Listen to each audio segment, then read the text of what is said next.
Hey guys, my name is Heaven in case you don't know. But on my last video, I promised to talk about audition monologues and audition song selections. And so I'm just going to go over that a little bit with you today, and we're going to jump right into it because honestly, there's a lot of information we got to cover. So we're going to talk about monologues first, and when you go to pick out an audition monologue, don't pick anything that's from a movie. Don't pick anything that's from a TV show. Don't pick anything that someone just randomly wrote on the internet, because I know if you go on the internet and you type in monologues, there's going to be a whole bunch of sites that pop up that come from random people out there just writing monologues and putting them on there. Don't pick those. I mean, some of them are okay, but a lot of them aren't. And if you write those, I mean, that's totally fine. I write my own monologues, but it's just they're not published, they're not, produced, they're not really professional. So make sure you're picking something that's from a legit published play. And a great source is monologue books. Go to your library. I'm sure they have plenty. But the only thing about monologue books is the fact that it only gives you that monologue, and it gives you a little bit of background about the character, but not much. And honestly, the best thing to do is to find that play and read the play, and that way you know the context of your monologue and where your character is coming from, why your character is saying what they're saying, the whole situation around this monologue, and just it gives you so much more information that will add more depth to your monologue. And sure, I mean, you're just doing a minute monologue in front of a group of people, but if you put in that extra work and you actually try this kind of stuff, it's gonna show through. I mean, you would tell the difference between someone who just found the monologue in a monologue book and someone who actually read the play and knows all the background. You'll see a difference in their performances. So that's just very important. I know a lot of people like picking like stuff from movies, and I mean, those are great, but you don't pick those. I mean, they're just not right. Just pick something from a published play, guys. That's a big thing. You want to make sure you don't pick a monologue that's well overused. There are quite a few monologues that are overused, and if you ever have troubles trying to figure out, well, I don't know if a lot of people do this, type in the internet, just type in like most overused monologues for an audition, and there will be a bunch that pop up. And it's kind of nice because, I mean, honestly, if you're going to go up there and do a monologue that the director's seen like 20 times, he's going to kind of zone out, he or she is going to kind of zone out on what you're doing, and they're like, oh, I've seen this one a bunch of times. And that goes for songs too, and we'll get a little more into the songs as this kind of goes along. Again, sorry. Okay. Choked on my spit a little bit there. I know that's very unattractive. Alright, anyways, I mentioned before about a time limit. I know on my last audition episode, I kind of talked about it a lot because it is a huge deal. Usually your monologues want to be about a minute, unless the audition requirements say otherwise, but that's usually where they are. And like I said, you want to take that minute to showcase your best stuff. I mean, you are showcasing yourself, like, hey, this is me, this is my talent right here. And so you want to pick a monologue that's going to really highlight that. And so when you go in for a time limit, usually, like I said, they're about a minute, pick a monologue that's around 45 seconds long. I know that sounds weird because you're like, wait, you just said a minute, but now you're telling me 45 seconds. Well, there's a reason. With a monologue that's like 55 seconds to like 59 seconds, those really close cutting ones, you're gonna feel rushed. I mean, because if you take certain pauses, if you flounder too much in this tactic or that tactic, you're not gonna make it, and you're gonna really risk that guy raising his hand, and you're like, crap, I have to find a place to stop. So find one that's around 45 seconds, because that gives you a lot of play time. And what I mean by that is you're able to go through your monologue, find all your tactics, which is basically like your verbs for what you're trying to do in the monologue, what you're trying to accomplish in the monologue. You're going to find all your beats, and that way you can actually take some time to play around with your monologue. And you may pick out a 45-second monologue, and by the time you actually put all your work into it, by the time you're done, it may end up being 55 seconds. I've had a 35-second monologue get stretched into 50 seconds. So, I mean, just imagine if I'd picked something that was already 50 seconds, because then I wouldn't have any of that time and work and effort. None of that would have been a waste, because I would have to rush through it all. And if I rush through it all, I'm not showcasing my best talent, I'm not showing them that I know how to analyze a monologue, and I know how to perform, and I know how to act, and I have talent, and I know how to portray certain things, and I know all about my beats and my tactics, and we'll go over vocab and stuff at some point, guys. So yeah, that's just how you're going to work. You're just going to find a good monologue. You're just going to showcase it. You're going to work it. So let's say you're going into a musical. Audition. Now, those can be a little bit more intimidating, depending. They are for me because I'm not the best singer in the world, which hopefully I'll start taking lessons. But there, I just feel like for me, I get my adrenaline running a little bit more, and I get kind of shaky, and I freak out a lot, which is okay. Um, if you do have that problem when you go in for auditions and you feel like, the butterflies, the adrenaline, instead of letting that energy like run you down and freak you out, transform that energy to use it toward your performance to make it better. Take that energy and center it in the middle of your pieces, and that way you'll have like that much extra energy boost to make your pieces shine a little bit more, I guess you could say. So, yeah, about musicals. When you find a musical, they're going to tell you what musical you're auditioning for. And usually, 99 times out of 100, you aren't going to want to sing a song that's from that musical. Only sing a song that's from that particular musical you're auditioning for if they say it's okay. And even then, I would really advise against it because you don't want them to see, because I'm pretty sure they're going to get tired of seeing like 20 versions of the same song in one day. And especially since they're going to have to stick with that music all through the rehearsal process, I mean, they're going to get really tired of it. And just branching out a little bit more shows that, like, like you're a little bit, I don't know, I feel like a little bit bolder if I branch out and pick a different song, even if they say I can, because I feel like that's, like, a riskier path, I guess, in a weird way, if you kind of understand. So anyway, you're going to pick a song that's within the same genre of that musical. We had auditions for Fiddler on the Roof.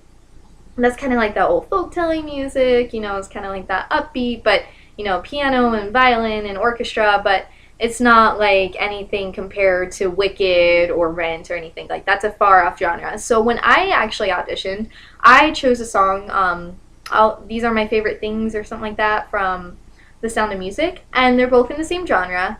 And if you're having a hard time trying to find a song that's within a genre of a musical, your best friend is going to be Pandora. Go into Pandora, type in the musical that you're auditioning for, and then just skip through the songs until you find one. Because, I mean, it's going to take songs that are around the same genre, And it's not like how it is, you're not going to find country in your rap station. I mean, it's the same thing. You're not going to find Avenue Q in your Fiddler on the Roof section. So, I mean, you'll get into those cool genres. And I've done it so many times, and without it, I don't know what I've done. I mean, it's helped me pick out a whole bunch of musical pieces. Okay, so we're going to move on. When you do a musical, when you go for an audition, you're going to have to bring piano sheet music. Make sure it's piano. And there's no a cappella. Unless they specifically state you can do a cappella, which they don't. They usually don't. You're going to have to do it to a piano. And I know that sounds kind of intimidating, especially since a lot of times we listen to the music and we hear all the other instruments and we can't, just single out the piano and concentrate it. One thing you can try to do is go to YouTube and look up the piano version of the song. That's kind of difficult because not all the songs are on YouTube. So one of your best things you can do is if you know someone in your family or one of your friends who can play piano really well, I'm more than sure they'll help you. If that doesn't work, if you go to college or, you're in high school, which of course, ask one of the music people. Ask a music teacher who's not that busy. And if they are, find a music student who knows how to play piano. And they're more than willing to help, I'm sure. I know quite a few people on my college campus who, when they go to do it, they find a music student and who has free time. They're like, hey, can you rehearse with me and play this? So that way I can practice my song. Because just as much as you want to rehearse your audition piece, you want to do your song too. And I have a really bad horror story. For my Fiddler on the Roof audition, I didn't practice my song whatsoever. I really wasn't too worried about it. It totally dug me down. I found a YouTube video, but the tempo wasn't the same. And I tried to practice all that. And I went up to my audition and I gave my sheet music, and I went through the whole process, my introduction. And the lady started. And I realized after a few beats that I was supposed to be singing at that point. And I was like, oh, crap. And so I'm like sitting there and my eyes get real big and I'm like freaking out. And I realized where I am, so I start singing, it came out really strong, and I tried to make it strong, and then all of a sudden I got to the next verse, and I didn't remember anything. I just stopped singing and just stood there, looking out at all the casting directors and our theater and drama faculty, just staring at them like, oh my gosh. And, but if that does happen to you, you have to act professionally. What I did, I just kindly turned to the pianist, and I said, I'm going to have to ask you to please stop. And she did, and then I just turned back, smiled, went into neutral, came back up, and did my monologue, said thank you with a big smile on my face, and walked off. And it was probably it was humiliating. I'm not gonna lie, I was really embarrassed, but I was also very proud of myself for just handling it so professionally. I didn't freak out on stage. I didn't just totally freeze up. I handled it with professionalism, and so that's what happens, guys. It happens. It happens to the best of us. I mean, even the most trained actors and actresses still have those. I mean, it can still happen to them. So if it does happen to you, don't freak out. Don't think you're horrible. Don't think you don't got no talent, because I'm sure you do. And so just go with it, guys. Just let it flow. And, you know, it's going to show those people out there who are watching you that, yeah, you're professional to handle this. Okay, so enough about my story. So we're going to move on. So, yeah, you're going to have your piano sheet music. And what I like to do and what you should do, I usually do it with a highlighter. You can do. I know people who do it with pencil, pen, marker, whatever. I do it in a highlighter, and I make a line where I want the pianist to start. And I also have another little line where I like them to stop. And usually when I go up, I just kind of point it out to them, which they're smart people. They'll figure it out. But yeah, just be kind and point it out to them. And then what you're going to do is after you hand them their sheet music, you're going to tell them thank you a lot, because they took in their entire day to play a whole bunch of sheet music for random kids and adults and professionals. And, I mean, they deserve a lot of credit for what they do. And you're just going to go up and just kind of do a little tempo of what you want them to play. Like if I was to do a song from Book of Mormon, I'd be like, you all know the Bible, and then they'll get it. Like, that's my tempo I want them to go. Another thing is, I know some people get kind of adrenaline rush and they go up there and they start like really going at it, and and the people are going to play that fast, and when you go to sing, you're going to be like, oh man, why are they, yeah, so make sure you're calm and you're relaxed, and you don't have to do a lot of notes. I mean, they'll get it. Just do a couple notes. Either on your chest or on your thigh. Never hit the piano. That's a huge no-no. Never hit the piano. Again, tell them thank you, go on stage, do your intro. Hi, my name is Heaven Hewitt, and today I'll be performing so-and-so by so-and-so, and then go into it. Again, about musical selections is, again, you don't want to pick pieces that are really overused. Somewhere Over the Rainbow from Wizard of Oz is a hugely overused song. It's a beautiful song. People sound lovely when they sing it, but I mean, casting directors, I've heard it all the time. So, I mean, don't really go pick those ones. There are certain artists you shouldn't pick, like, the guy who wrote Into the Woods, like Sondheim, I think that's how you say his name. A lot of people say don't pick his music, because I guess it's like kind of out there and kind of like more difficult to play, and it's kind of a pain in the butt to do. So stay away from those kind of things. Yeah, just make sure you practice. Have your friends listen. I know it can be totally embarrassing. I'm a shower and car singer. I don't like getting up and just performing and singing in front of people. Oh, I hate that, but I mean, just do it. It's a lot of fun. So once you get this stuff kind of figured out, you're just gonna go up there, do your monologue first, do your song first, or vice versa. If you're gonna do your monologue first and your song second, make sure you let the pianist know, and make sure to introduce your pieces in the order you're gonna do them. And just be like, I'm just going to give you a nod, I'm going to give you a smile, I'm going to look at you, I'm going to give you a little, I want to like these little things. And that way they know when to start playing. Next, I'm going to kind of show you about, I'm still on songs. I'm going to kind of show you how to kind of, remember when I was talking about with the lines, I put one line here and one line here for them to start and stop. I'm going to kind of give you an example of where I would do it if I was doing a song. Let me bring it up here. The song I'm going to be doing the example with is from Rent, and it will be Take Me or Leave Me. So that's what I'm going to play. And so just kind of enjoy it for a second here. If you guys don't know, Rent is by Jonathan Larson, my goodness. And it's just a really popular play about poverty and HIV and all this kind of stuff. And AIDS and so. Okay. So as you can see, that song had a super long intro. You saw how many words I was able to get into that intro before she started singing.